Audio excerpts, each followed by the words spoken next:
Bonsoir à toutes et à tous, merci. Merci de donner de votre temps, de votre énergie, de venir pour ce rendez-vous citoyen, ce rendez-vous de la solidarité, pour participer à cette nuit de la solidarité. L'année dernière, c'était le 15 février, vous étiez aussi nombreux, 2000 aussi, à participer à ces formations.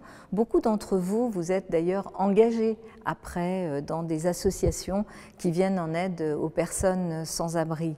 L'année dernière, nous avions recensé plus de 3000 personnes à la rue et donc savoir combien de personnes cette année sont dans la rue sera une information très importante, d'autant que cette année nous allons pouvoir aller dans des lieux qui n'avaient pas été des lieux d'observation l'année dernière. Ces chiffres sont importants. L'année dernière, nous avions pu constater que 12% des personnes à la rue sont des femmes et nous avons travaillé depuis l'année dernière pour ouvrir des lieux spécifiques pour les femmes parce que nous savons que les violences sont encore plus importantes. Par exemple, la halte des femmes que nous avons ouvert à l'Hôtel de Ville de Paris est véritablement une des décisions prises en conséquence de ce que nous avions observé ensemble pendant cette nuit de la solidarité en 2018. Mais c'est aussi un travail avec toutes les associations. Sans elles, nous ne pourrions pas faire ce que nous faisons à Paris.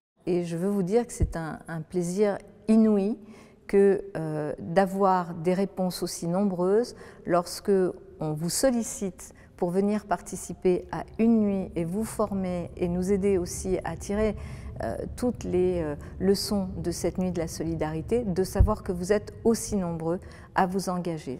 Ce que signifie cette nuit de la solidarité et votre participation aussi massive, c'est que nous sommes soucieux d'avoir dans cette ville un équilibre, de faire en sorte que dans cette ville, il y ait une mixité, tendre la main à ceux qui ne vont pas bien, ou qui vont moins bien, ou qui subissent et qui vivent des galères dans leur vie, et ça peut arriver à tout le monde.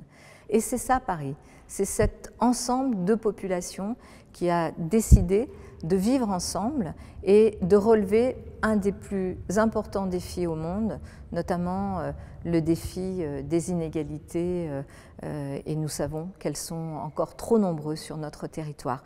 J'aime cette méthode qui associe les Parisiens, qui part d'analyses et de diagnostics précis pour être encore plus forts, pour porter nos convictions, et notamment cette conviction humaniste que nous partageons. Merci à chacune et à chacun.